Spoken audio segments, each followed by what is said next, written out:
Hey there, Chris from Chris Tech, your tech guy next door. Today I'll be talking about Wi-Fi Direct. Has it been cancelled? Replaced? Let's find out.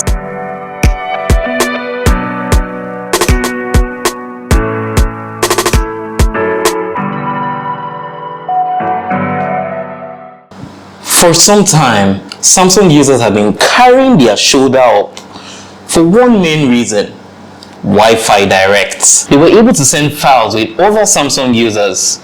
In fact, it was Samsung's version of Apple's AirDrop. It was as easy as selecting a file, all files, irrespective of the size, via Wi-Fi Direct, which was a green icon that looked like a Wi-Fi connection. Anyways, this long-time Samsung pride came to an end with the rollout of an update, which actually removed the Wi-Fi Direct icon. Apparently, with this new update, new Samsung phones could only receive files via Wi-Fi Direct. Strange, eh? This was most likely for older Samsungs which couldn't receive this update but needed to send files to newer Samsungs.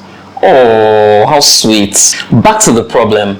As Wi-Fi Direct had been eliminated from Samsung phones, how were these Samsung users going to send their beautiful 1 million megapixel pictures to other phones? Drumroll, introducing Nearby Share. So Wi-Fi Direct was replaced by Nearby Share. And guess what? It's not just Samsung users that get to enjoy Nearby Share, but all Android devices now come with Nearby Share. Of course, you have to have space on your phone to actually receive files via Nearby Share. It's not an app to download.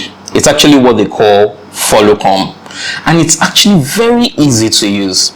Just select the file, no matter the size, click on Share, use the icon Nearby Share, which is like an interwoven connection of wires. The receiver is to switch on the Nearby Share button and would be discoverable after. That's all. Just as an example, I sent a file of 2.1 gig and it was received in 30 minutes. Can you imagine? As for sending to iPhone users and receiving from iPhone users, in the words of Terminator, I'll be back. Thanks for watching. Remember to subscribe to my channel and hit the bell for upcoming videos. Catch you next time.